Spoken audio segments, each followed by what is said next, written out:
They say the best time to start investing was 20 years ago.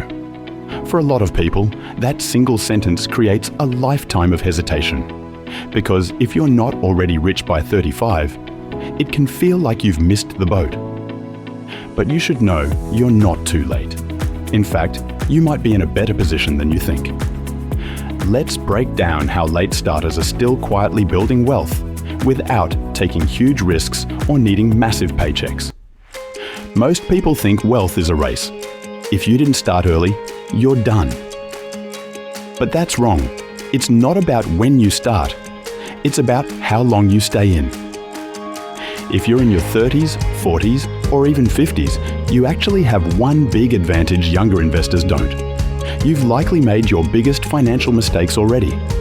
You know what overspending feels like. You've learned what debt really costs. And that experience can make you a smarter, more disciplined investor than someone who just started. And that leads to the real secret late investors use to win. They don't chase, they compound. Every month you wait is time you can't get back. But every month you do something, even if it's small, gets you closer. The key is consistency, not perfection. If you invest just $200 a month with a 7% return, in 10 years, that's around $34,000. But in 20 years, it's about $104,000. If you leave it invested for 30 years, over $240,000. That's without winning the lottery or taking crazy risks. That's the power of compounding. Quiet, patient, and unstoppable.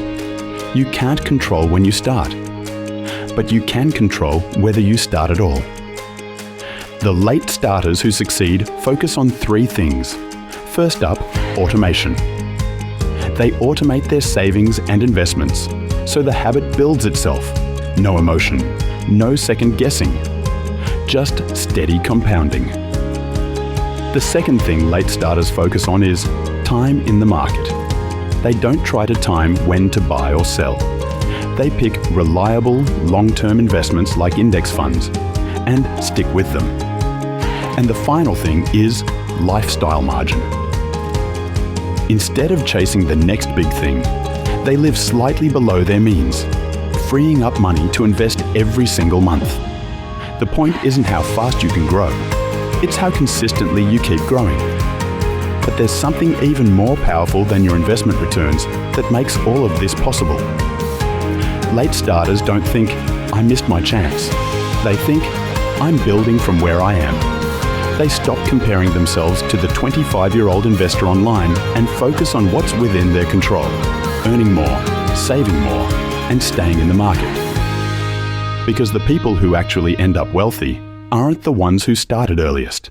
They're the ones who stayed consistent the longest. And by starting now, you're already doing something most people never do. Taking action. So the question isn't, am I too late?